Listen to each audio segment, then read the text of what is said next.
Okay, so good morning. Our tutorial for today is all about calculation of gyro error by sun observation.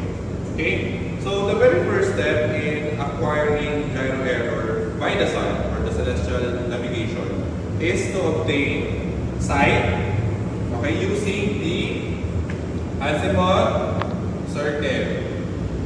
So we're going to play a short clip about how to get it by using azimuth circle on board since we are not at sea at the moment. So ibibidyo na lang natin siya with our video.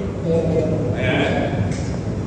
So ayan, nasisipat natin yung bearing. No? So what we're going to get is gyro bearing of the sun,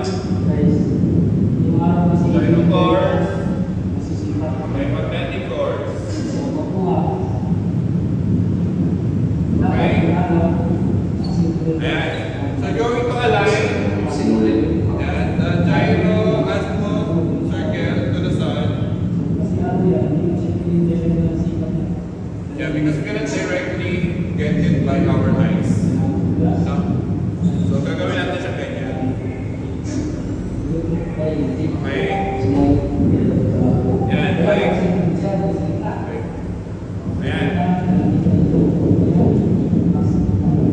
Okay, so once we get the gyro bearing, we're going to log the position, the time in UTC, and we're going to use the nautical almanac.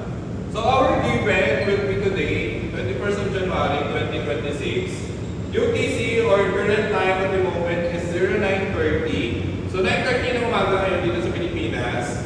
And we're going to subtract it by -8. So ang UTC natin today is 01:30 of 10 seconds. And the position will be 32 degrees, 09.3 minutes south, 050 degrees, 17.7 minutes west. Okay? So ngayon, moving forward, we're going to get the GHA, increments correction, declination of the sun through nautical almanac. Pause. Okay na? Okay, so what we have here is the nautical almanac. So this is where we're going to get the information for GHA. So Monday, Tuesday, Wednesday is 21st.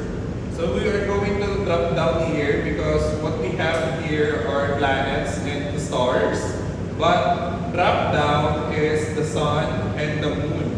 So 21st of 21st of January 2026 is Wednesday. So ayan, makita mo siya Tuesday yan. Tapos dito sa baba, ayan, Wednesday. So we're going to get the information here for the GHA at UTC 01. So Wednesday, ito po yung data na kailangan po natin. So for 01, the GHA is 192 degrees, 12.6 minutes, and yung declination is, ito po, kung nakikita nyo, south 90, it means everything here is south 90 degrees. Okay? So the declination is south 90 degrees and 56.8 minutes. 56.3 minutes. Okay? And after, we're going to get the D-correction. So the D-correction is 0.6. So we're going to write it here, 0.6. So let us understand the application of declination. So we are saying here that this is 56.8, 56.7, 55.7, 0.1, 54. So all of it are decreasing. So i-minus natin yung declination dito mamaya with the increments correction. Okay? So next po natin na page is the increments correction. Pause. Natin is the increments correction. So we have it here, the sun, the planet. So sa given natin, yung given natin is 30 seconds, 30 minutes tapos 10 seconds. So this is 30 minutes. So dito ka sa 10 seconds. Ayan. Tapos yung D-correction kanina, 0.6. So ito yung 0.6. So what we have here is 7 degrees, 32.5 minutes. Yung D-correction, 0.3. Okay? So, i-minus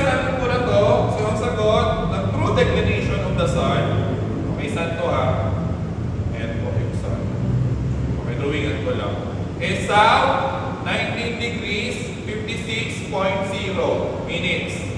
Okay? Next, dito, ang rule dito, i-add mo lang siya. So, add mo na. So, ang sagot is 0.1, carry 1, 5, 45 minutes, tapos 9, 199 degrees. Okay? So, the true GHA of the sun is 199 degrees, 45.1. So, noon, i-minus mo yung longitude. Longitude is 050 degrees, 17.7 minutes, west. So, yung rule nito is nandito.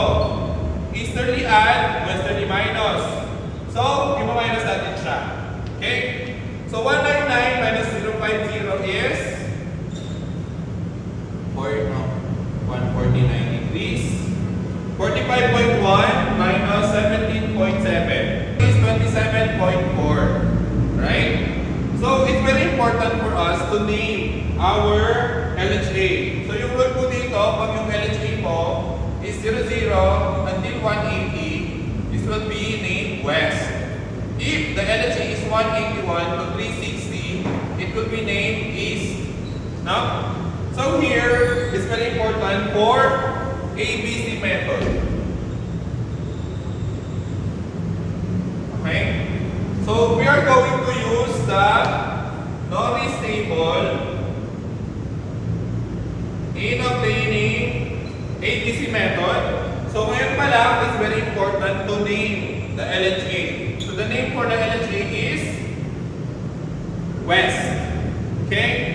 So this is the first step in acquiring the gyro error, and we will be uploading onto the next the ABC method.